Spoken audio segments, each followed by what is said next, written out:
DB কার্যালয়ে সংসদ সদস্য আনোয়ারুল আজিমের কিলিং মিশনের সঙ্গে যুক্ত ৩ আসামির জিজ্ঞাসাবাদ চলছে।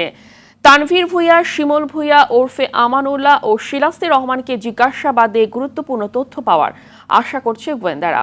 এদিকে আনোয়ারুলের মরদেহের খণ্ডিত অংশের খোঁজে কলকাতার বিভিন্ন খালে তল্লাশি চালায় দেশটির পুলিশ। তাকে খুন করার পর জিহাদ হাওলাদার নামের এক কসাই দেহ টুকরো করেছিলেন বলে অভিযোগ রয়েছে।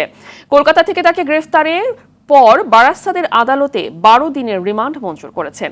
এদিকে বাংলাদেশি ৩ আসামিকে ৮ দিন করে রিমান্ডে নিয়ে জিজ্ঞাসাবাদ করা হচ্ছে।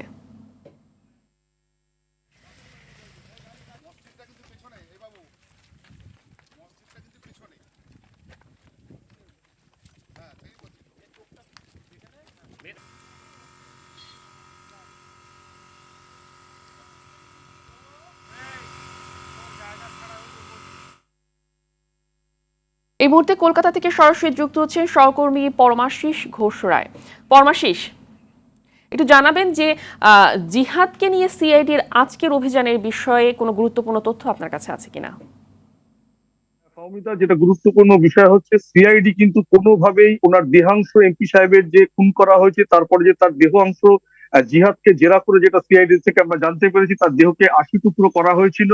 আর গতকালই কিন্তু জিহাদকে প্রথমে বারাসাত আদালত থেকে ভবানী ভবনে নিয়ে যাওয়ার পথে কিন্তু ভাঙড়ের কৃষ্ণমাটি এলাকার যে বাগজোলা খাল আছে সেখানে কিন্তু একেবারে খানা তল্লাশি করেছে ডিজাস্টার ম্যানেজমেন্টকে নিয়ে, ডুবুরিদের নিয়ে এবং ড্রোন চালিয়ে, কিন্তু শেষ পর্যন্ত কিছু পাওয়া যায়নি। একটা পরবর্তী সময় একটা গন্ধযুক্ত ব্যাগ পাওয়া গেছিল, সেখানে কিন্তু এমপি সাহেবের দেহের অংশ ছিল না।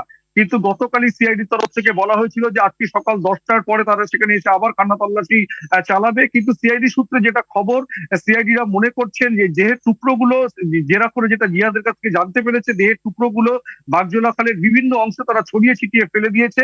মনে করা হচ্ছে সেটা কিন্তু জলজ প্রাণীরা খেয়ে নিতে পারে। কিন্তু তারপরেও কিন্তু সিআইডিরা কোনোভাবে হাল ছাড়তে রাজি নয়। তারা কিন্তু আজকে আবার সিআইডি সূত্রে যেটা খবর, কিছুক্ষণ আগেই কিন্তু বাগজোলা খালে ডিজাস্টার ম্যানেজমেন্টের ডুবুরিরা তারা খানা তল্লাশি শুরু করেছে একেবারে জাল নিয়ে।